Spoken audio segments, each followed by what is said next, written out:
نحمدہ ونصلی علی رسولہ الکریم اما بعد۔ اولاد اللہ تعالیٰ کی ایک بہت بڑی نعمت ہے، اور اس نعمت کا اندازہ اور اس کی قدر و قیمت کا اندازہ ان لوگوں سے لگایا جا سکتا ہے جو اس نعمت سے محروم ہوتے ہیں۔ اولاد میں چاہے وہ لڑکا ہو یا لڑکی ہو، دونوں ہی نعمت ہے۔ جہاں یہ نعمت ہے وہاں انسان کے لیے، والدین کے لیے آزمائش اور امتحان بھی ہے۔ والدین پر یہ لازم ہے کہ اپنے اولاد کی پرورش کریں، ان کی تربیت کریں اور ان کی دینی اور اخلاقی تربیت کے حوالے سے اپنی ذمہ داریوں کو پورا کریں۔ اگر والدین نے اس ذمہ داری کو بحسن خوبی ادا کر دیا تو اس کے نتیجے میں یہ اولاد ان کے لیے صدقہ جاریہ بھی ہوگی اور آخرت میں بھی انہیں اجر عظیم سے نوازا جائے گا۔ اور اگر اس ذمہ داری کو ادا نہ کیا اور اولاد غلط راہوں پر نکل گئی تو پھر قیامت میں والدین کا بھی محاسبہ اس حوالے سے ہوگا۔ جیسے کہ نبی اکرم صلی اللہ علیہ وسلم نے فرمایا ہے کہ تم میں سے ہر ایک ذمہ دار ہے اور اس کے ماتحت رعیت کے بارے میں قیامت میں اس سے سوال کیا جائے گا۔ تو والدین سے بھی سوال کیا جائے گا کہ انہوں نے اولاد کے حوالے سے کتنی ذمہ داری ادا کی ہے۔ اولاد، جیسے کہ میں نے یہ بتایا کہ یہ اللہ کی نعمت ہے، لہٰذا اللہ ہی جسے چاہتا ہے وہ عطا کر دیتا ہے، اور اگر وہ نہ چاہے تو کوئی بھی اولاد نہیں دے سکتا۔ والدین صرف ظاہری اسباب اختیار کرتے ہیں۔ مرد اور عورت کے ملاپ کے نتیجے میں اولاد ہوتی ہے، یہ ظاہری سبب ہے، لیکن اس سبب کا نتیجہ ظاہر ہونا یہ انسانوں کے اختیار میں نہیں ہے، بلکہ یہ اختیار اللہ رب العالمین کا ہے۔ جس طرح ایک کسان بیج بوتا ہے زمین میں تو یہ اس نے ایک سبب اختیار کر لیا، لیکن اس بیج سے پودا ہونا، درخت کا بننا، پھلدار اور پھولدار اور سایہ دار کا ہونا یہ کسان کے اختیار میں نہیں ہے، بلکہ یہ اللہ رب العالمین کی قدرت ہی اس کا فیصلہ کرتی ہے۔ اسی طریقے سے اولاد بھی اللہ ہی بخشتا ہے، اس میں کسی انسان کا کوئی عمل دخل نہیں ہے۔ ہمارے معاشرے میں اس حوالے سے بہت ہی غلط رویہ اختیار کیا جاتا ہے۔ عورت کو مجرم قرار دیا جاتا ہے، قصوردار قرار دیا جاتا ہے جب اس کے بطن سے لڑکی پیدا ہو جائے، اور بعض اوقات اسے سخت اذیت دی جاتی ہے، بعض اوقات قتل کر دیا جاتا ہے اس لڑکی کو۔ اسی طریقے سے اسے طعنے دیے جاتے ہیں، اسے دھمکیاں طلاق کی یا اس پر دوسری شادی کی دھمکی اسے دی جاتی ہے، حالانکہ اس معاملے میں اس کا کوئی اختیار نہیں ہوتا ہے، نہ ہی مرد کا اختیار ہے نہ ہی عورت کا اختیار ہے، نہ اولاد کے حصول میں اور نہ اولاد کی جنس کی تعیین میں، بلکہ یہ اختیار صرف اللہ رب العالمین کا ہے۔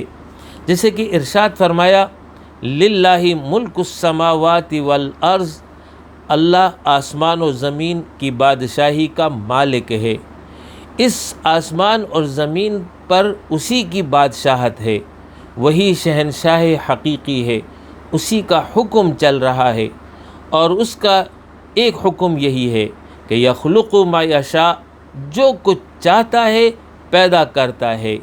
اس معاملے میں کوئی رکاوٹ نہیں بن سکتا۔ یہب لمن یشاء اناثا ویہب لمن یشاء الذکور، جسے چاہتا ہے لڑکیاں دیتا ہے، جسے چاہتا ہے لڑکے دیتا ہے، یعنی یہ اس کی مرضی ہے۔ اولاد دے تو پھر اولاد میں جس سے وہ چاہے لڑکی دے دے اور جس سے چاہے لڑکا دے دے۔ او یزوجہم ذکرانا و اناثا، اور جسے چاہتا ہے لڑکے اور لڑکیاں ملا کر دے دیتا ہے، یعنی دونوں قسم جو ہے عطا کر دیتا ہے۔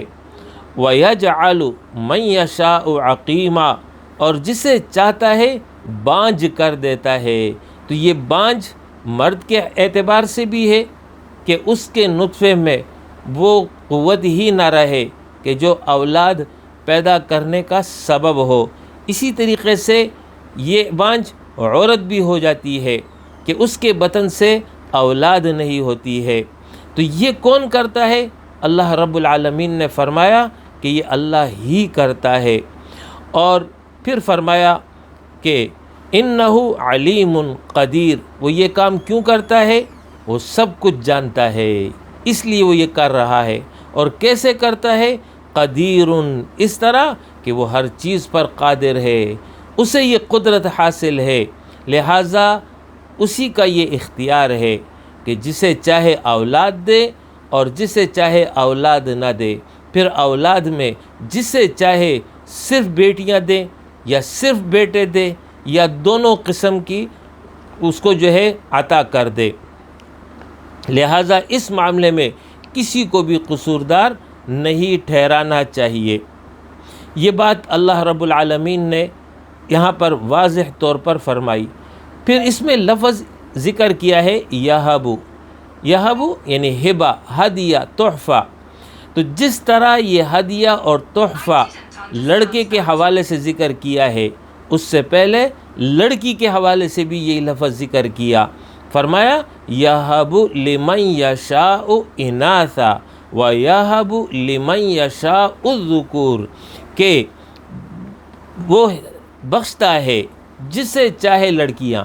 تو یہ لڑکیاں عطا ہونا یہ اللہ کا تحفہ ہے، جس طرح یہب لمن یشاء الذکور، لڑکوں کا عطا ہونا اس کا تحفہ ہے۔ دونوں قسم تحفے ہیں، لہٰذا اس معاملے میں کسی کا رنجیدہ ہونا، غم کرنا، یہ درست عمل نہیں ہے۔ قبل از اسلام جاہلیت کے دور میں خصوصاً لڑکی کو جو ہے وہ برا سمجھا جاتا تھا، اور اس حوالے سے جب کسی کے ہاں لڑکی پیدا ہو جاتی وہ جو ہے رنجیدہ ہو جاتا۔ اسی بات کو اللہ رب العالمین نے بیان کیا ہے کہ وَإِذَا بُشِّرَ أَحَدُهُمْ بِالْأُنْثَى، اور جب ان میں سے کسی کو لڑکی کی خوشخبری دی جاتی ہے، ظَلَّ وَجْهُهُ مُسْوَدًّا، تو اس کا منہ دن بھر کالا رہتا ہے، وَهُوَ كَظِيمٌ، اور وہ غم سے بھرا ہوتا ہے، يَتَوَارَى مِنَ الْقَوْمِ مِنْ سُوءٍ مَا بُشِّرَ بِهِ، وہ لوگوں سے چھپتا پھرتا ہے اس خوشخبری کی برائی کی وجہ سے جو اسے دی گئی ہے۔ یعنی لڑکی کی پیدائش کو اپنے لیے عار سمجھتا ہے اور اس کی وجہ سے وہ لوگوں کا سامنا نہیں کرتا۔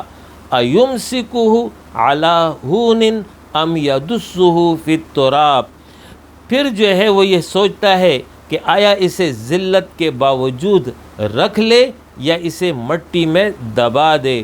الا ساء ما یحکمون، سن لو برا ہے جو وہ فیصلہ کرتے ہیں۔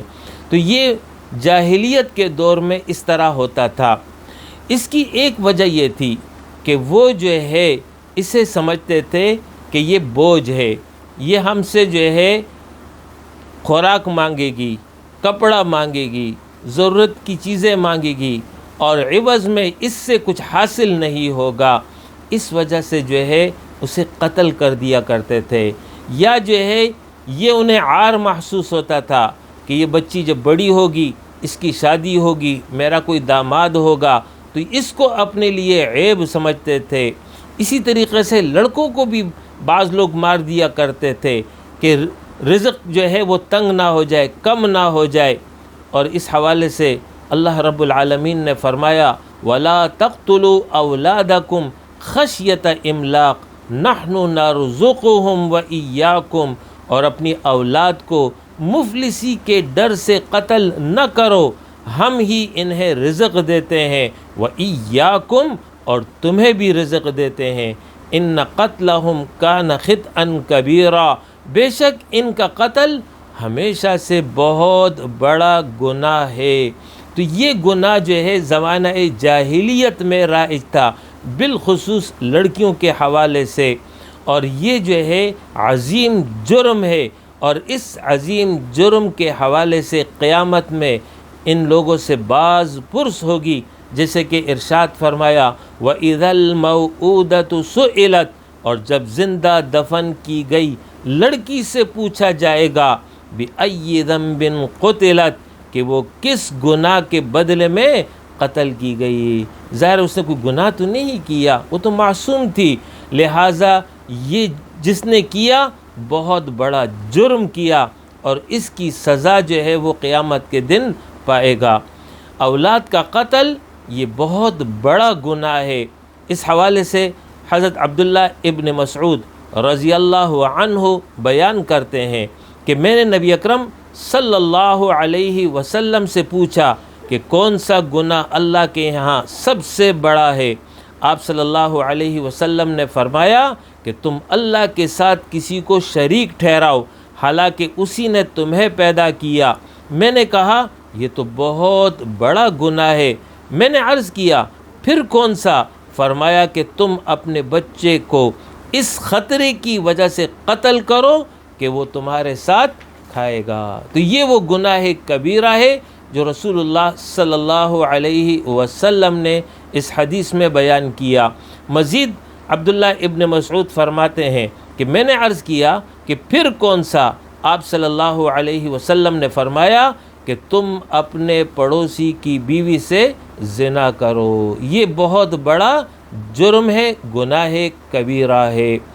تو اللہ اور اس کے رسول نے اولاد کے قتل کو جرم عظیم قرار دیا، اور بالخصوص لڑکی کے قتل کو جو ہے سنگین جرم قرار دیا ہے۔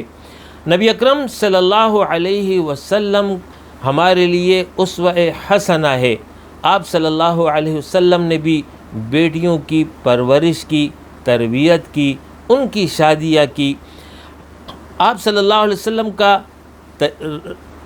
رویہ اپنی صاحبزادی کے ساتھ کیسا تھا، اس کو سیدہ عائشہ رضی اللہ عنہا نے بیان کیا ہے کہ جب سیدہ فاطمہ رضی اللہ عنہا رسول اللہ صلی اللہ علیہ وسلم کے پاس آتی تو آپ صلی اللہ علیہ وسلم ان کے لیے کھڑے ہو جاتے، ان کو خوش آمدید کہتے، ان کی پیشانی پر بوسہ دیتے اور اپنی نشست کے ساتھ بٹھاتے، یہاں تک کہ وہ مرض الموت کے وقت گھر میں داخل ہوئی تو آپ صلی اللہ علیہ وسلم نے انہیں خوش آمدید کہا اور آپ رضی اللہ عنہا کی پیشانی پر بوسہ دیا۔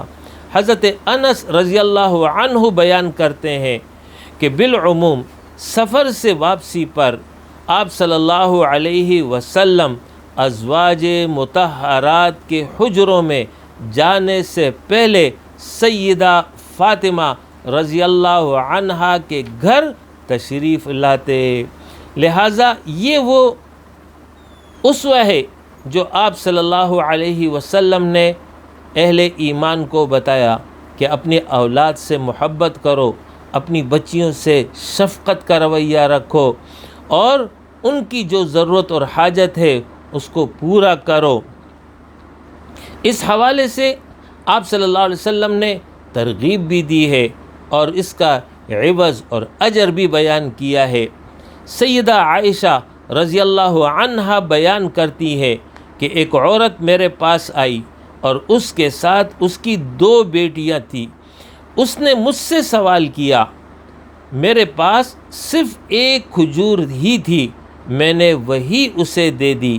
اس نے اسے اپنی دونوں بیٹیوں کے درمیان تقسیم کر دیا اور خود نہ کھائی۔ پھر وہ کھڑی ہوئی اور چلی گئی۔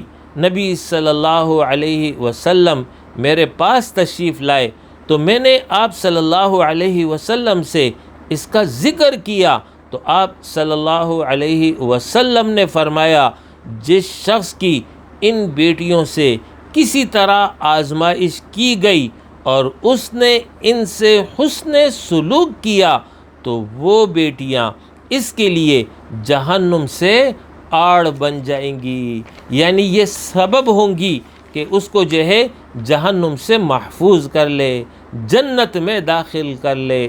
اور دوسری حدیث میں آپ صلی اللہ علیہ وسلم نے فرمایا ہے کہ جس نے 2 بچیوں کی پرورش کی حتیٰ کہ وہ بالغ ہو گئی، یعنی اس کو اللہ رب العالمین نے 2 بیٹیاں عطا کی اور اس نے جو ہے ان کی تربیت کی، پرورش کی، ان کے آداب اور اخلاق ان کو سکھلائے، یہاں تک کہ وہ بالغ ہو گئی اور ان کی شادیاں ہو گئی، تو فرمایا کہ وہ روز قیامت اس طرح آئے گا کہ میں اور وہ اس طرح ہوں گے۔ اور آپ صلی اللہ علیہ وسلم نے اپنی 2 انگلیوں کو اس طرح ملا دیا کہ یعنی جنت کی رفاقت اسے حاصل ہوگی جس نے اپنی اولاد کی اور لڑکیوں کی تربیت کی، پرورش کی اور ان کو جو ہے ادب اور اخلاق سکھلائے یہاں تک کہ وہ بالغ ہو گئے، تو اس کے نتیجے میں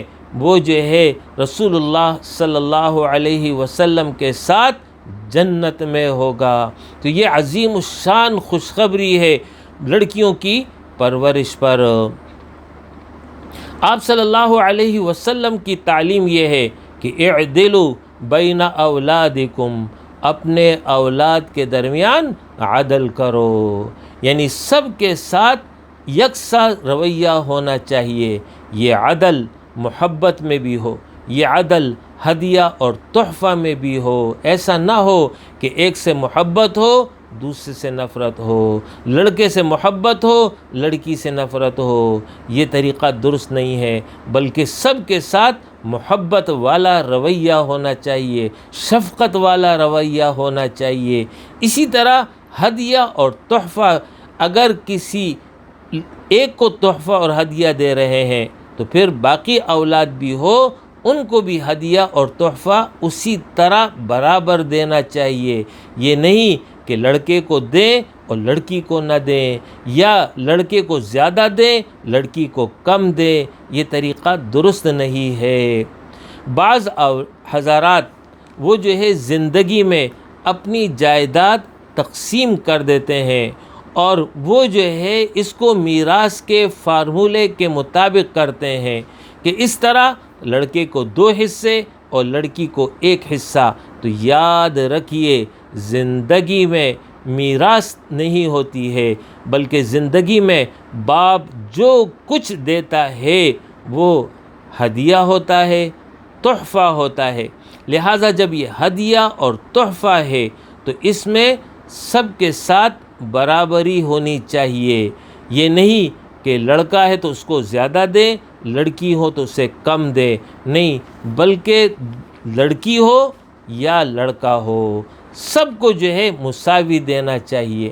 البتہ اتنی گنجائش موجود ہے کہ اگر کوئی زیادہ ضرورت مند ہے تو اس بنا پر کوئی سبب ہے تو اس بنا پر ایک کو زیادہ دینا، دوسرے کو اس سے کم دینا، اس کی گنجائش موجود ہے۔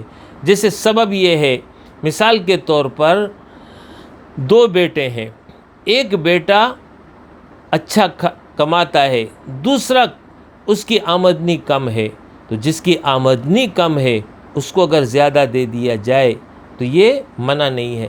یا ایک زیادہ خدمت کرتا ہے، زیادہ دیکھ بھال کرتا ہے، یا بیمار ہے یا پڑھائی کر رہا ہے، یعنی کوئی ریزن اور سبب موجود ہے، اس بنا پر زیادہ دیتا ہے تو جائز ہے۔ اسی طریقے سے لڑکیوں میں اگر کوئی لڑکی اس کا شوہر جو ہے کم آمدنی والا ہے اور اس کو ضرورت زیادہ ہے، اس بنا پر لڑکی کو زیادہ دینا لڑکے کے مقابلے پر کہ لڑکے کی آمدنی برابر ہے، کافی ہے، اور اس کو لڑکے کو کم دینا، تو اس کی گنجائش موجود ہے۔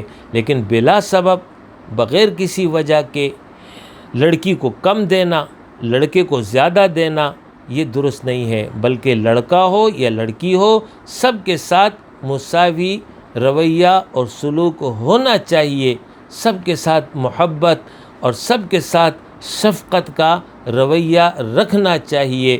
اسی کے نتیجے میں پھر اللہ رب العالمین کی رضا حاصل ہوگی۔ آج ہمارے معاشرے میں اس حوالے سے جو غفلت برتی جا رہی ہے اور متعدد واقعات ہو رہے ہوتے ہیں، بعض جگہ پر جو ہے بچی پیدا ہوئی تو اسے جو ہے قتل کر دیتے ہیں، بعض جگہ جو ہے الٹرا ساؤنڈ کے ذریعے معلوم ہوا کہ پیدائش جو ہے بچی کی ہوگی، اسے پیدا ہونے سے پہلے ہی مار دیتے ہیں۔ یہ طریقہ جو ہے ہرگز درست نہیں ہے، بلکہ یہ گناہ کبیرہ ہے، حرام عمل ہے جو انجام دیا جاتا ہے، اور قیامت کے دن پھر اس حوالے سے سخت محاسبہ ہوگا۔ لہٰذا ضرورت اس بات کی ہے کہ ہم دین کی تعلیمات حاصل کریں، دین کی طرف رجوع کریں۔ اللہ اور اس کے رسول کی تعلیمات سے واقفیت ہوگی، اللہ رب العالمین کی معرفت ہوگی، اللہ کا خوف، آخرت کی جواب دہی کا احساس ہوگا، جہنم کا خوف، جنت کی طلب ہوگی، تو پھر اس کے نتیجے میں اس قسم کے حوادث سے ہم اور ہمارا یہ معاشرہ محفوظ رہے گا۔ اقول قولی ھذا واستغفر اللہ لی ولکم ولسائر المؤمنین وآخر دعوانا ان الحمد للہ رب العالمین۔